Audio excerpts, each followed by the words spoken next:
ꯅꯨꯡꯁꯤꯕꯒꯤꯗꯃꯛꯅꯤ ꯅꯨꯡꯁꯤꯕ ꯌꯥꯎꯗ꯭ꯔꯕ ꯑꯔꯦꯝꯕ ꯃꯄꯣꯛꯅꯤ ꯀꯥꯏꯅꯅꯤꯡꯗꯕꯅ ꯑꯩꯒꯤ ꯋꯥꯔꯦꯞꯅꯤ. Good morning मैम अने अयुकी धूप था लोरे से नुटीगी नुमितदी इसिंगा जुबा को सुम लईसे कनो कटली तो ngasi na sum kano Shravan mas ni mahadi ki hoina chatnadi kano khurumba ngamdre ji ayuksiga adugi aina si sangom su katliba si se aina tairen mana khara hapchaliba ai tulsi use taude tairen mana ni si ka tawise happy se sangom da sini ma'am दई जे हनी ना तौrini. Hello, good morning ma'am आई हाइडो से हुजिक ngasi aina kaino torisine video torise kaino ngarang akhoi mandir ma chatlueba 33 crore devi devta mandir 33 kuti devi devta mandir da ai su khallu re first je asi se 33 crores kaino ni na mi hindu gi lai le na mayam lai le na adugi mandir ni haina ko but asi se kai oidu ba ne 33 types oidu ba crore se sanskrit di kaino le koti haibagi meaning se ani su yeba word sige amana supreme haido ore mina koti koti haina drane adugi ne supreme ahenba aduga amakha mi word na kaino ne crore do oi haiba adugi 33 koti devi devta mandir hai wase kahilipara fort ap fort assam police battalion gate ki manung da gate to changba lagi ba adu sum lambi de to manak le ba su khali entrance to gate to adugai sum haijan do ni road side te le kai su fort ap bo chap mane lagi de ba darkar leite ba khoi lagi de hai mathau ta de adu sum phangi rambi de dum lai mayam du dunia gi lai loi suna ba gi le re ba adu mi na khangdana 33 koti crore mandir hai ba do maming di thini ko 33 koti mandir hai na dai jamna kaino tawri si se ma'am मी सु लाए हजिकी minister ना सु खरा माने पैसा पीर माने होजे जाम फजन सेमगत ले हानदी सुनसान जगह दुगने माने कइनो नि नुंग थाइना gi पुराना नुंग नि हरि मंदिर नि सिसे जाम फजन ले महादेव मंदिर ले माने लो ले 33 कोटी कइनो मंदिर काहिले परादले से अखोइना हाना चलु जति पान्थुबी इमागी खoi मिटेगी लाइदा पान्थुबी इमा दो माकी फोटो सु लेरमया मनुंगदा अदु मा लाइ मैम दु कोन मोय भोग कतलेबा प्लेट मचा दा लोपना की चाक पीबा लाइ अदु नि अइना मैम दा share तौनिना ngasi video se jemina si haiba pose clarify to be crore don't 33 types of deva devta lai haiba supreme power mane supreme god ngatani haiba matam duga adu jemina si ko ma'am. Hello ma'am अखोइने हुजिकने अखै मंदिर दे चकनी अब दुदो मंदिर अखोइ लाइ खमनते just video नंबरनी अखोइ केनो मंदिर की फी सेते होय सुम कोइ बगे अदुगा वीडियो नमगे न तरोमबनी वीडियो नमकनी अब पूरा वने 30 नि से सिगनी श्री श्री 33 कोटी देव मंदिर मंदिर असे मोगी नॉर्मन करी करी से काजोपति आसामीस न कई इरिसिनी माननीय श्रीयुत विजय चक्रवर्ती प्राक्तन सांसद गुवाहाटी लोकसभा समष्टि से मैम जो पाबा थोकरा आसामीस बेंगली मीडियम लो हेनी 33 कोटी देव मंदिर परिचालन समिति से गेट तो सीधी 33 कोटी देवी बा सोंदना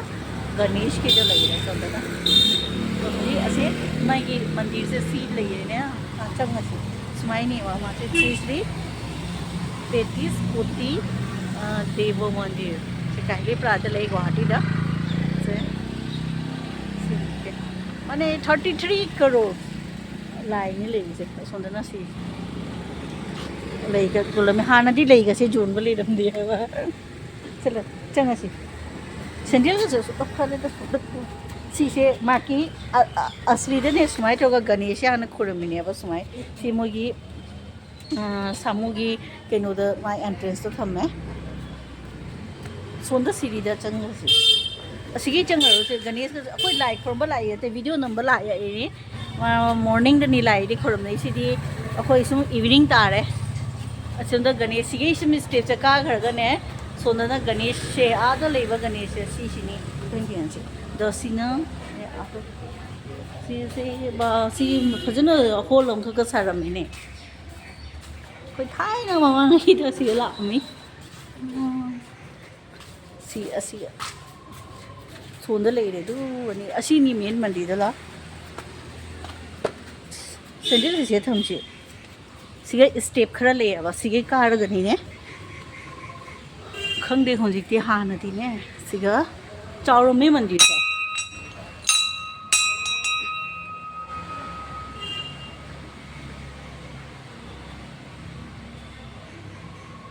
ꯁꯤꯒꯁꯨ ꯑꯦꯟꯇ꯭ꯔꯦꯟꯁ ꯑꯁꯤ ꯍꯥꯟꯅ ꯑꯩ ꯃꯣꯔꯅꯤꯡ ꯑꯩꯈꯣꯏ ꯍꯥꯟꯅꯅꯦ ꯂꯥꯛꯑꯝꯕꯗꯣ ꯁꯤꯒꯤ ꯃꯅꯨꯡꯗ ꯃꯣꯏꯅꯦ ꯄꯨꯈꯝ ꯃꯆꯥ ꯃꯆꯥꯗꯅꯦ 33 crore ꯈꯛ ꯂꯥꯏꯒꯤꯅꯦ ꯄ꯭ꯔꯁꯥꯗ ꯀꯠꯇ꯭ꯔꯤꯕ ꯑꯗꯨꯒ ꯑꯩꯈꯣꯏ ꯃꯤꯇꯩꯒꯤꯅꯦ ꯄꯥꯟꯊꯣꯏꯕꯤ ꯏꯃꯥꯁꯨ ꯌꯥꯎꯔꯝꯃꯤ ꯐꯣꯇꯣꯗꯣ ꯈꯪꯗꯦ ꯃꯣꯏ ꯈꯪꯗꯦ ꯃꯤ ꯂꯩꯇ ꯃꯥꯟꯅꯦ ꯁꯤꯒ ꯍꯧꯖꯤꯛ ꯁꯟꯗꯥꯒꯤ ꯙꯨꯞ ꯊꯥꯗ꯭ꯔꯤ ꯁꯤꯅ ꯁꯤꯕꯂꯤꯡ ꯑꯗꯣ ꯁꯤ ꯍꯥꯟꯅ ꯁꯣꯝ ꯁꯥꯏꯗꯇ ꯁꯨꯃꯥꯏꯅ ꯂꯩꯔꯝꯃꯅꯤ ꯁꯤ 33 crore ꯂꯥꯏꯅ ꯁꯦ ꯃꯣꯏ ꯄꯨꯈꯝ ꯃꯆꯥ ꯃꯆꯥꯗ ꯃꯌꯥꯝ ꯑꯃ ꯀꯠꯄꯅꯤꯗꯣ ꯃꯣꯏ 31 ꯃꯤꯇꯩꯒꯤ ꯄꯥꯟꯊꯣꯏꯕꯤ ꯃꯣꯏ ꯃꯅꯨꯡꯗ ꯄꯤꯔꯣꯏꯗ ꯃꯥꯅꯦ ꯄꯥꯟꯊꯣꯏꯕꯤ ꯏꯃꯥꯁꯨ ꯂꯩꯌꯦꯕ ꯃꯅꯨꯡꯗ ꯃꯣꯏ ꯐꯣꯇꯣ ꯊꯝꯃꯤ ꯚꯤꯗꯤꯑꯣ ꯀꯧꯔꯁꯨ ꯃꯨꯔꯈꯣꯏ ꯃꯤꯇꯩ ꯃꯍꯥꯗꯦꯕ ꯁꯤꯅꯤ ꯃꯦꯟ ꯃꯟꯗꯤꯔꯗꯣ ꯁꯤꯅꯦꯕ ꯑꯗꯨꯒ ꯌꯦ ꯑꯁꯣꯝ ꯁꯥꯏꯗꯇ ꯁꯤꯁꯨ ꯃꯍꯥꯗꯦꯕꯀꯤ ꯃꯍꯥꯗꯦꯕ ꯉꯥꯛꯇꯅꯦꯕ ꯁꯤꯁꯦ ꯇꯨꯁꯤ ꯑꯁꯣꯝꯗ ꯌꯦꯡꯉꯨ ꯑꯗꯣ ꯑꯁꯣꯝ ꯁꯥꯏꯗꯁꯤꯅ ꯀꯩꯅꯣ ꯀꯔꯤ ꯍꯥꯏꯗꯦ ꯀꯔꯤ ꯂꯥꯏ ꯍꯥꯏꯗ꯭ꯔꯦ ꯒꯔꯨꯗꯥ ꯍꯥꯏꯗ꯭ꯔꯥ ꯁꯤꯅꯤ एकदम थाइनगी पुरानाने सेंडिल लाके सोंदा सोंदी चंगीसी सोंदे सिरीदी चगलगा स्वाइसे नाते स्वाइ सेंडिल पगा सों थाइगी काखलगा स्वाइ सुन कोइसे बसना खर खर नोंग चोट लिएबा हाइदी मफम से सिजी जादे असों से के मुचक तुनी या सेंडिल पगा चक ल चसी दुगा स्वाइ चखरजी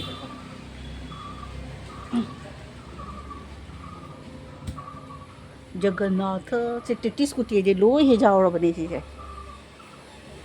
मनुंगीदुगा फजना फमना चंगदी फबा अखोइना एई फीसिना जीन्स ओइना सिलबनीना लाइ खुरमबगी ड्रेस दिदते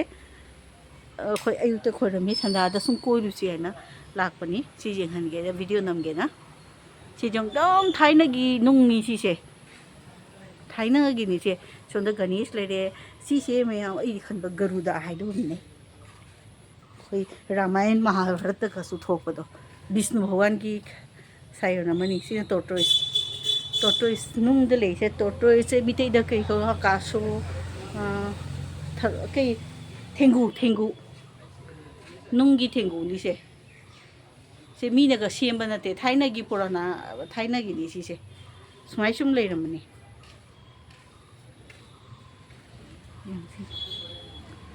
तो सिसे ममई का पालियो थाइना एकदम अवोइबगी निमीना का सेंजन न तौब नते सिसे सिना गणेश सिमाकीने सिसि जोंसे से पूरा सामुगी केनोदा थमनी से मागी केनो सके हाइटर स्माई स्टेप से मनातोनी से सिगैना ने सि जोंसे मयाम से सामुगी मनातोनी से अदुमाय तौरगा सिसि बो सि गणेश श्री गणेश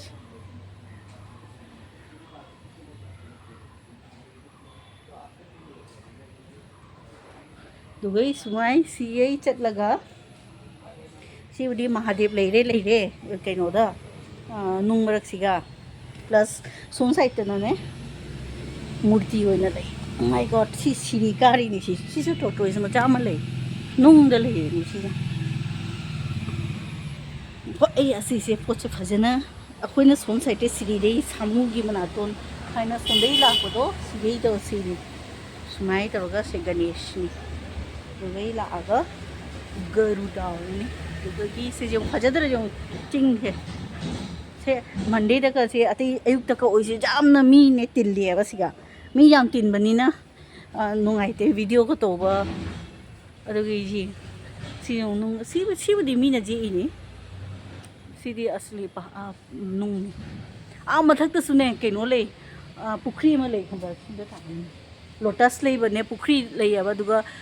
थंबाल लेदो लेयबा दो खुदी कीना चते मी गंजा का थकना फमना ले सुम गाउना ले दोंदा नुपा ग्रुप खरा सुम लेबने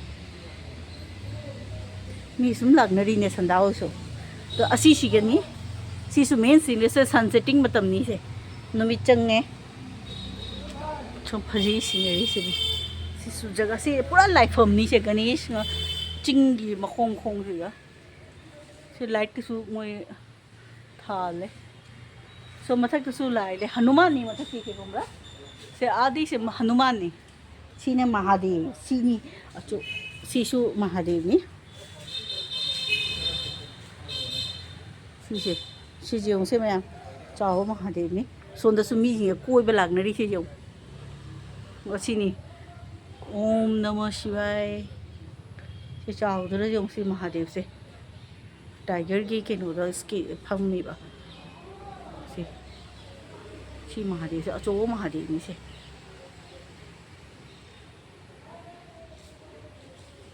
33 कोटि देवी देवता के मंदिर ने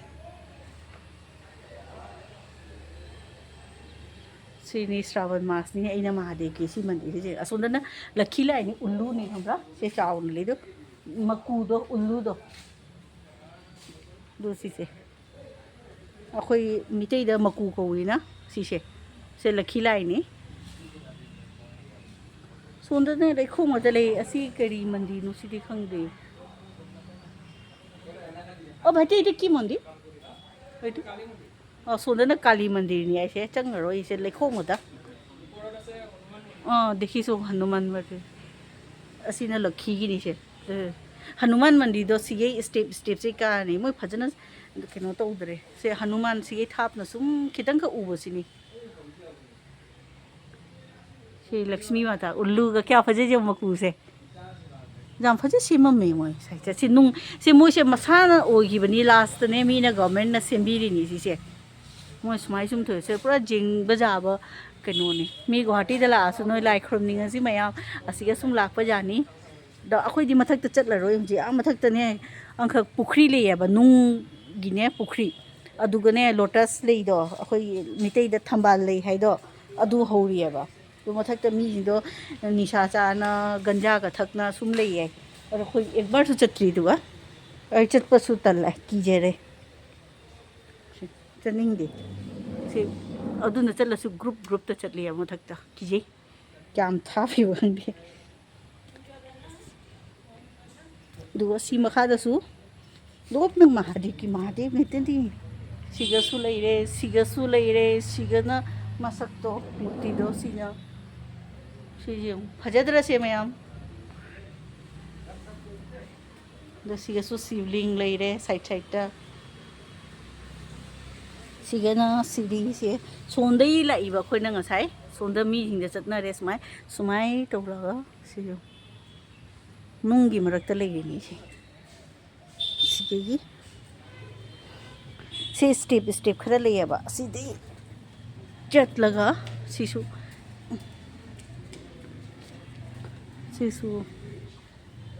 से खोंगनांग पाम्बीनी सिसु टोटोरिस लेदो क्या भजना ने दाक से यो से गणेश करी नो इरिदो अम त खंगदरे मम में हरी मनुंग से लई कैसे सुम जगह से इंगी टॉयलेट का सुसारा में साइड से मोई की से कहीं सिंते लू पाबा से फजबनी मफम से नुंग अतरे पूरा चिंगी मथकनी हाई तारे सिसे जगह मैम थोकनी से नुंग मैम से थुआई से थाइना पुराना नुंग असुंदसु केदों खक लेरी नुंगी सुंदसु केदों ख लाइट जो लाइट ले थांगमी अमा थान ले सुंदा मंदिर अमा ले दो ने 33 कोटि देवी देवता हुजी की मनुंग दुगदी ए चंगनिंग दरे अदुगने अखोय मिटेगी पांथोबी इमागी फोटो सु लेयबा लाई से जाछुन बा लोय ले अयुक की ने नुती की मोय अयुक की संजागी भोग कदली है प्रसाद ने पुखम मचा दजाम 33 करोड़ ओइदरगसु मोय से 33 खक तौरिया ना कमाई तो नो खंगे मैम दुमाय ओइगेबा करोड़ी मोय अदुगी केनो द तौरिया खंगे माने हिसाब ता 33 खक ती पुखम मचा मैम ले तो सी गणेश मंदिर की जो एंट्रेंस चंगबदो मसाई जी हनबदो सीनी मंदिर द मेन 33 कोटि देवी देवता मंदिर सीना Sini khơi thốc đi. Sini lo đấy, sini xuống được rồi. Ô, xuống được xuống. Cái nông khơi lấy Hanuman. Đây như thật. Ô, nó tiền tiền thằng chưa ghi đủ lại cho xuống được xuống khơi lấy cái nông khơi nó đi. Cái Ganesh की side đó. Hanuman. Saturday tadi Hanuman kholomo haibni duse sile Hanuman mathak te lei ba Hanuman duna atopani sina lambi de uba sina cement ro soki mapan de lei sina Saturday lai do sali made ja Hanuman hare Hanuman sige sum loisal lage chalani hujik sige ge nungai re mafam se lakpada ingi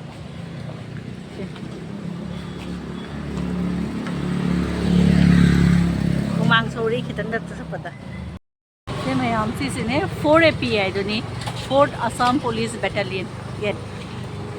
ke chaturtho Akhom Arokhi Guwahati headquarter ni si 4 API ki headquarter Kahili Prani si se to sodana bazar asi Saturday di bazar ke awan mai na badi insa kyam zulami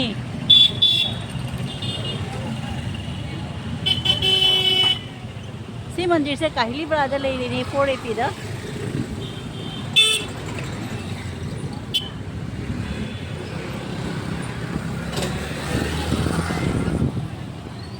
जैसे क्या सांगी बाजार है सिगंदन जहाँ चलो गंगारी दी सुम जोले सिगसु जोले गाड़ी उसो ही जोले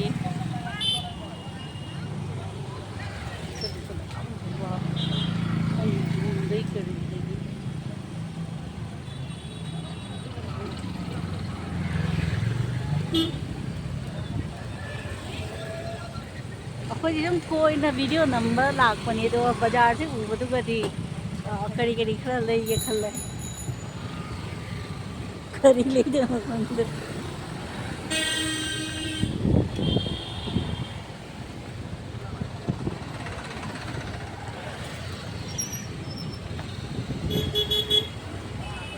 अजय जो भी